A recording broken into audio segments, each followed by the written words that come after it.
सुप्रभात। 9th class. बेटे कल आपने लेसन पढ़ा माटी वाली, आज उसके क्वेश्चन आंसर देखेंगे बच्चे। शहरवासी सिर्फ माटी वाली को नहीं उसके कंटर को भी अच्छी तरह पहचानते हैं। आपकी समझ में वे कौन से कारण रहे होंगे जिनके रहते माटी वाली को सब पहचानते थे। टिहरी शहर में रहने वालों को चूल्हा जलाने के लिए या चूल्हे को लीपने के लिए लाल मिट्टी की ज़रूरत होती थी, क्योंकि भगीरथी और बिलांगना नदियों की मिट्टी में रेत की मात्रा बहुत ज़्यादा थी, जिससे चूल्हे की लिपाई पुताई में उसे इस्तेमाल नहीं किया जा सकता था। टिहरी शहर में वही माटी वाली एकमात्र स्त्री थी जो घर घर जाकर लाल मिट्टी बेचती थी, और लाल मिट्टी को सभी की आवश्यकता होती थी।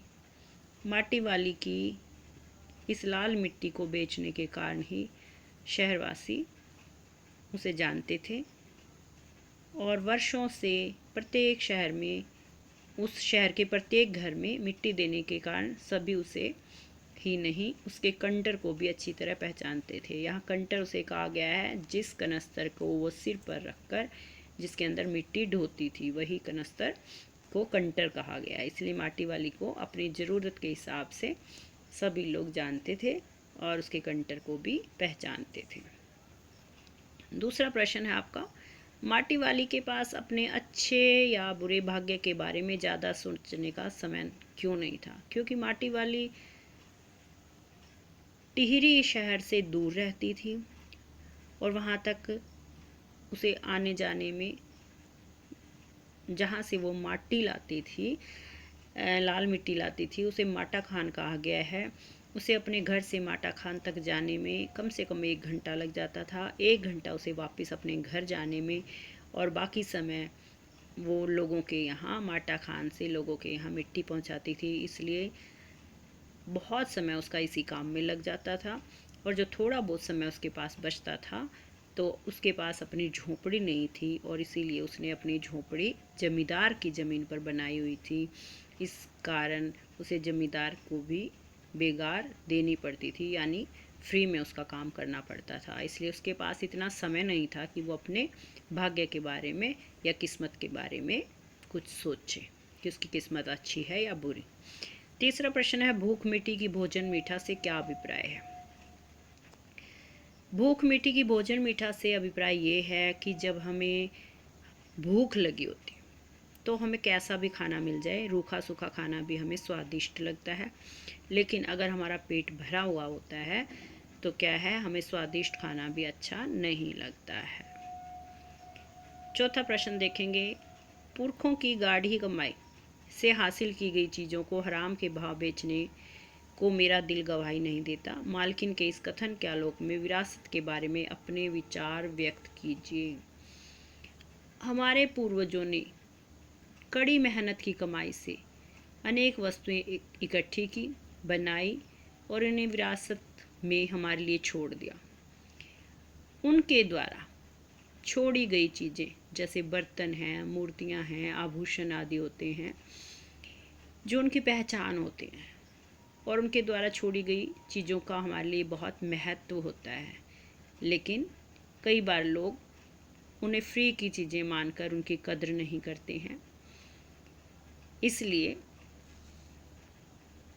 यहाँ पर विरासत के बारे में बताया गया है कि वह विरासत में मिली संपत्ति के प्रति हमें आदर भाव रखना चाहिए। उस विरासत को धन के लालच में बेचना नहीं चाहिए। वर्तमान पीढ़ी को भी इस गंभीर तथ्य को समझना चाहिए, और हमें विरासत में मिली हर प्रकार की धरोहर का सम्मान करना चाहिए और उसकी रक्षा करनी चाहिए।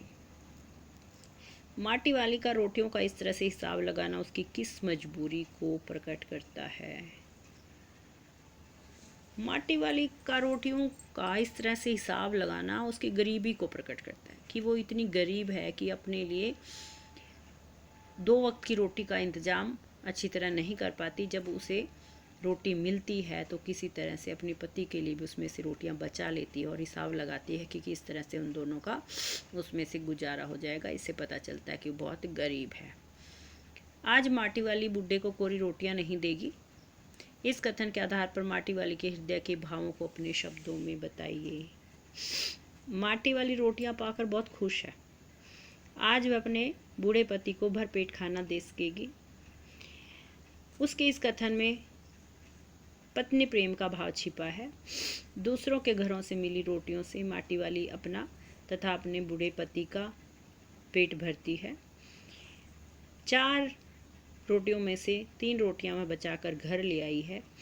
उसके घर में कभी कभार ही सब्जी बनती है, नहीं तो वे रूखी सूखी खाकर ही पेट भर लेते हैं। आज माटी बेचने से उसे जो आमदनी हुई है, उससे वह सब्जी खरीद कर बूढ़े को रोटियां परोसना चाहती थी, जिससे वह खुश हो जाए, पर वह पति को आश्चर्यचकित कर देना चाहती थी। उसके मन में अपने पति के प्रति अपार प्रेम और कर्तव्य की भावना थी।